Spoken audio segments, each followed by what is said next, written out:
Hello there, muckers. It's Connor here, of course. And you know what? With Warhammer Total War coming out pretty damn soon, next month, in fact, I thought I'd spend a little bit more time talking about it. And, well, pretty much my biggest fear for the Total War series and franchise coming up after Warhammer, and even with Warhammer itself, my fears for the game.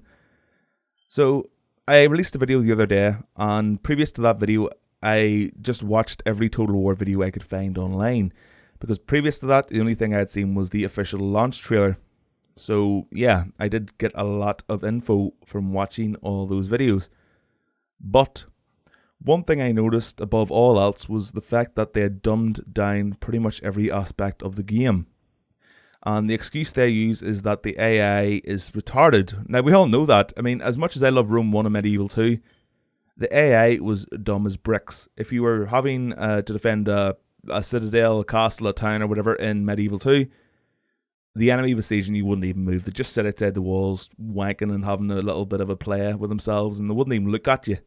So you had to sally forth, which didn't really work out well if you had a smaller army, but you had quite a few archers, which you could have defended well against the enemy force if they just attacked. But even with that there, I remember playing Medieval 2 and Rome 1 online quite a bit, especially in sieges, either attacking or defending. And because the either, the cities themselves or the towns or the massive, defensive fortresses or whatever were so big, it gave you many different possibilities and options when attacking.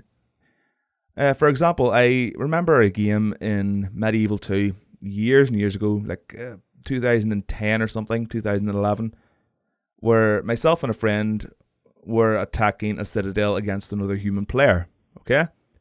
Now it was 2v1, because, he was defending against the siege, and he was playing it as the British or the English who got the longbowmen, so that's the defender.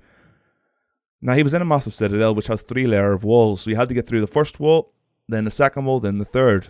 And to do that, you need to push your battering rams into the city, or bring your catapults or trebuchets closer to the walls to fire over and destroy, the inner defenses, which was cool. It felt a lot more cinematic. It felt like you had much more rating on the battle, and it just felt great overall.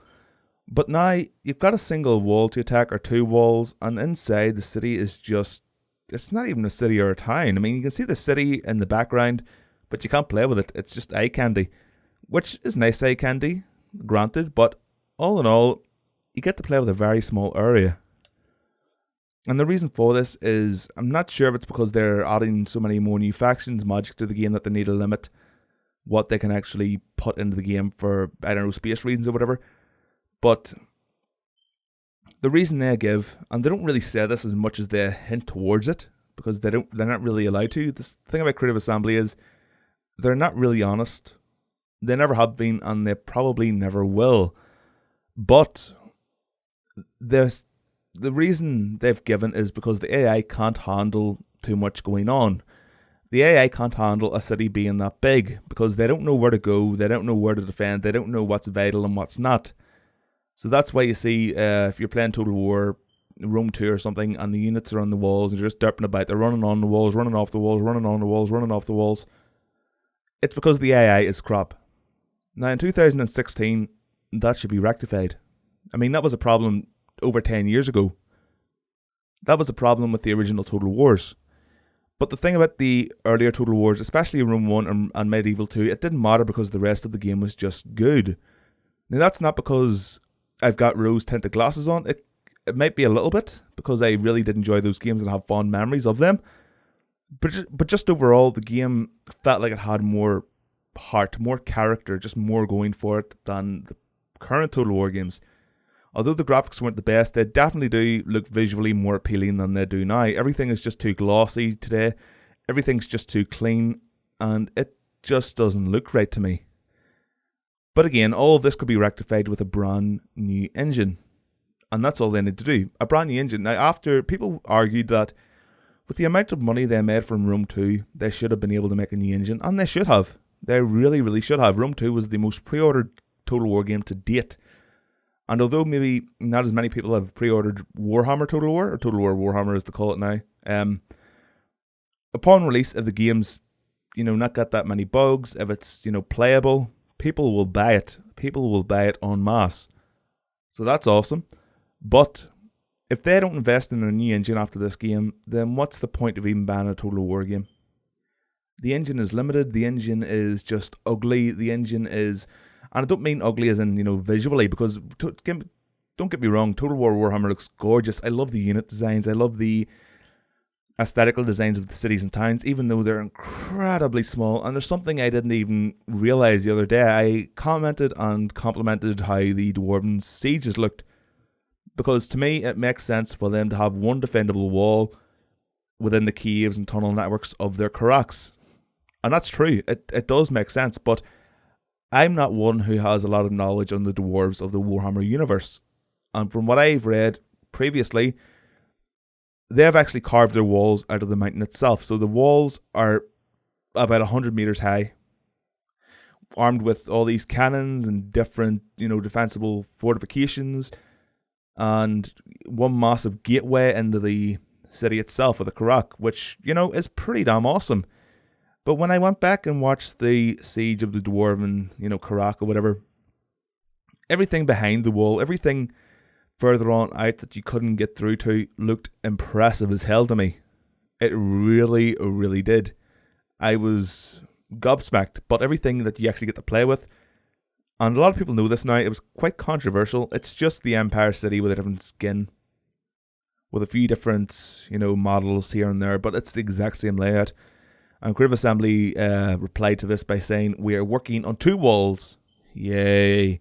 We now get 2 walls to siege in a very small area inside to play with." Which sucks, because I like chasing the enemy right through their city to the center point of the settlement, fortress or whatever, and then cutting them down because they had nowhere to escape to. But now it's it's so small. It's ridiculous. They're dumbing the game down an impressive amount.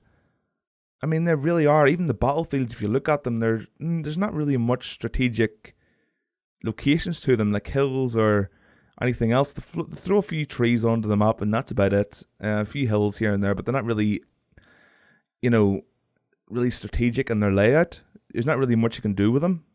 But yeah, I really do hope they make a new engine, because that is vital at this point in time. It's 2016. The engine is very, very old at this point. About 10 years old, guys. 10 years old.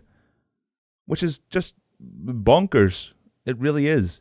That they've still not made a new engine. They can only polish a turd so much. They can polish it all day. They can polish it for years. But underneath, it's still a turd. And that's exactly what the Warscape engine is. They really need to update it.